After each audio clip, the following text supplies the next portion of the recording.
أعوذ بالله من الشيطان الرجيم بسم الله الرحمن الرحيم وبه نستعين وهو خير المعين وصلى الله على سيد الأنبياء والمرسلين وعلى آله الطاهرين المعصومين أما بعد آج کے سیشن میں نہج البلاغہ کے ایک بہت بڑے خدمت گزار اور مبلغ جناب مفتی شیخ محمد عبدہ مصری سے متعلق کچھ معروضات پیش کرنی ہیں۔ 1905 میں رحلت فرمانے والی یہ شخصیت اس اعتبار سے محور گفتگو ہے کہ اس دور میں نہج البلاغہ پہ جس انداز سے انہوں نے کام کیا وہ اپنی مثال آپ ہیں۔ یعنی اگر عرب دنیا میں اس وقت نہج البلاغہ کو بہترین انداز میں پہنچایا اور تعارف کرایا تو وہ مصر کی یہ شخصیت اور جن کی وجہ سے پھر بیروت میں، بغداد میں، ظاہر نجف کی مرکزیت کے اعتبار سے عراق میں کافی حد تک نہج البلاغہ کی شہرت تھی، لیکن بیروت اور شام اور خود مصر میں اور ازہر یونیورسٹی جیسی جگہوں پہ وہ مقام نہج البلاغہ کو حاصل نہیں تھا جو شیخ محمد عبدہ کی تبلیغ اور خدمت کی وجہ سے ملا۔ اس سے پہلے ابن ابی الحدید معتزلی جو بغداد سے تعلق رکھتے تھے اور ان کی بہترین شرح جو 20 جلدوں پر مبنی ہے اس کا بھی اپنا ایک مقام ہے اہل سنت علماء میں، لیکن یہ مختصر شرح، بلکہ اس کو اگر حاشیہ کہا جائے تو مناسب ہوگا، شیخ محمد عبدہ نے جو پیش کیا ہے۔ میں یہاں عرض کرنا چاہتا ہوں کہ ہم جب شیخ محمد عبدہ کا تذکرہ کرتے ہیں تو ایک ہی بات ذہن میں آتی ہے کہ شاید کوئی مصر کے مفتی تھے۔ خصوصیت کے ساتھ اس حوالے سے بہت ساری کتابوں اور ان کے حالات زندگی کو دیکھنے کے بعد خلاصہ پیش کر رہا ہوں۔ ایک انگریز ہیں امریکن، انہوں نے ایک کتاب لکھی ہے اسلام سے متعلق، اسلام اینڈ ماڈرنزم ان ایجپٹ، یعنی اسلام کا جدید دور یا ماڈرن سسٹم مصر میں۔ اس نے جدید اسلام کے بانی کے طور پر شیخ محمد عبدہ کو ذکر کیا، البتہ انہوں نے بڑی تفصیل سے شیخ محمد عبدہ کے استاذ جناب علامہ سید جمال الدین افغانی کا تذکرہ بھی کیا۔ یہ کوئی 129 صفحات پہ اس کتاب کا ایک حصہ جو شیخ محمد عبدہ سے متعلق تھا اس کو پاکستان کی ایک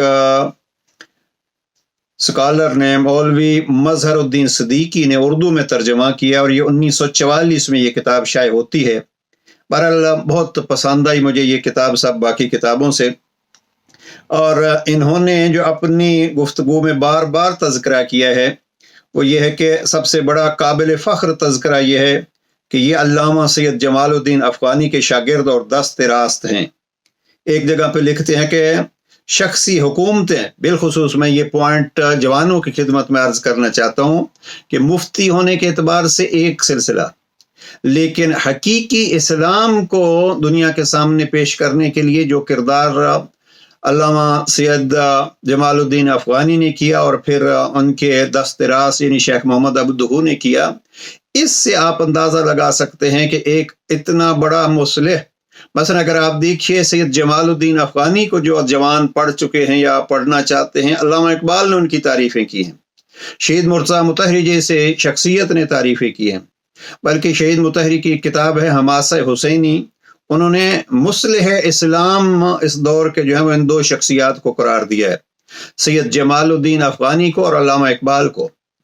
اب خود ایک بڑی عظیم شخصیت ہیں شیخ مرتضیٰ مطہری، جن کا نہج البلاغہ پہ سیری در نہج البلاغہ یا مطالعہ نہج البلاغہ کے عنوان سے ایک بہترین کتاب ہے۔ اب اگر ہم یہ جرأت بھرے ان کے اقدامات دیکھیں، سید جمال الدین افغانی کے حالات زندگی کو دیکھیں تو ساری زندگی مختلف ممالک میں دھکے کھاتے رہے۔ میں اس کتاب میں دیکھ رہا تھا، یہ جو اس نے لکھی ہے چارلس نے، یہ لکھتا ہے کہ اسلامی حکومتوں کے حکمران ڈرتے تھے کہ ہماری شخصی حکومتیں نہ چلی جائیں، اور ویسٹ یہ ڈرتا تھا کہ ہمارے یہ جو کرندے ہیں یہ ہمارے ہاتھ سے نہ چلے جائیں۔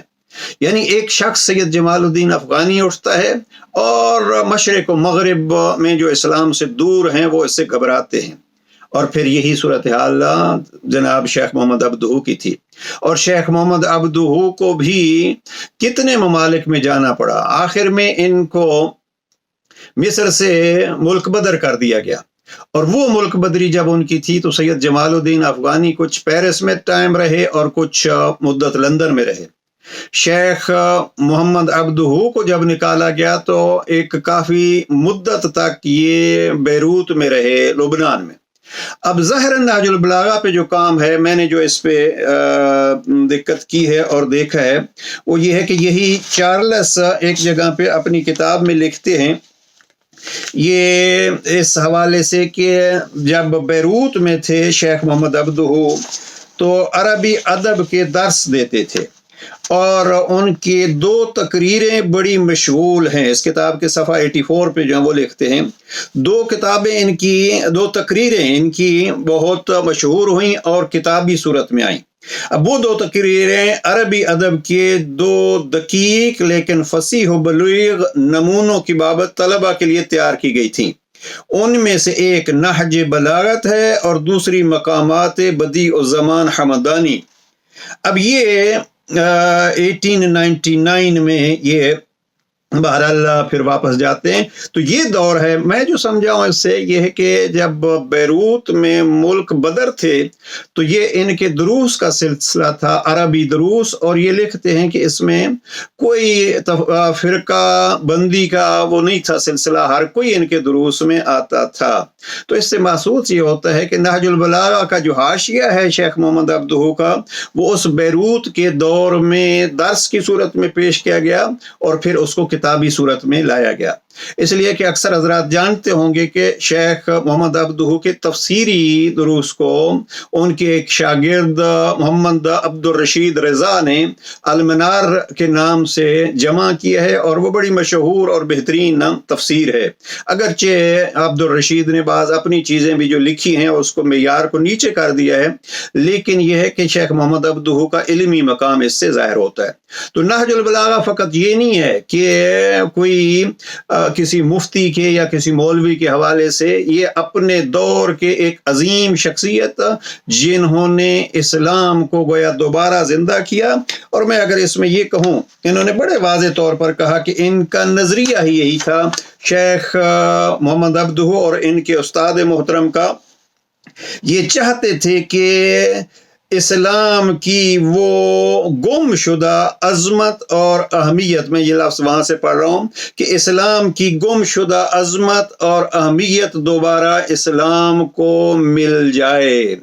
اور اسلام کی گم شدہ عظمت و شوکت کو پھر بحال کرنا چاہتے تھے۔ اب ایسا آدمی اگر کسی بلاغت کے حوالے سے یا جرت دینے کے حوالے سے کسی کتاب کا انتخاب کرتا ہے تو قرآن کے ساتھ وہ نہج البلاغہ کو پیش کرتے ہیں۔ شیخ محمد عبدہو کا نہج البلاغہ، یہ ہمارے پاس چند نسخے ہیں۔ اس شیخ محمد عبدہو کے نہج البلاغہ کی پہلی اشاعت ہوتی ہے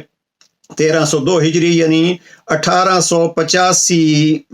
عیسوی میں۔ البتہ ابھی ہمیں تازہ جو ہے وہ یہ پہلا ایڈیشن ملا، میرے پاس 3 ایڈیشن ہیں، 2 بیروت کے اور 1 بغداد کا۔ تو بہرحال ابھی ہمارے کسی ساتھی کے پاس ہی 1885 والا ایڈیشن بھی موجود ہے، اور کچھ فوٹوز کے ہم تک آئے ہیں، اور انشاءاللہ وہ جلد مل جائے گا۔ تو یہ ان بزرگان کی خدمت تھی، کسی تفرقہ بازی کے بغیر علی کے کلام کو پیش کیا ہے، اور وہ ایک جرت و حریت کے ایک مشن کو لے کے نکلنے والے شخص کی طرف سے یہ بتلاتا ہے کہ نہج البلاغہ میں حریت اور آزادیت اور اس عظمت اسلام کے پلٹنے کے کون کون سے اصول موجود ہیں۔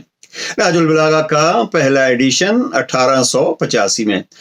شیخ محمد عبدہو نے نہج البلاغہ کو 4 حصوں میں تقسیم کیا تھا اور 4 جز، میں نے الگ الگ کہیں نہیں دیکھی، ساری ایک ساتھ ہی شائع ہوتی رہیں، لیکن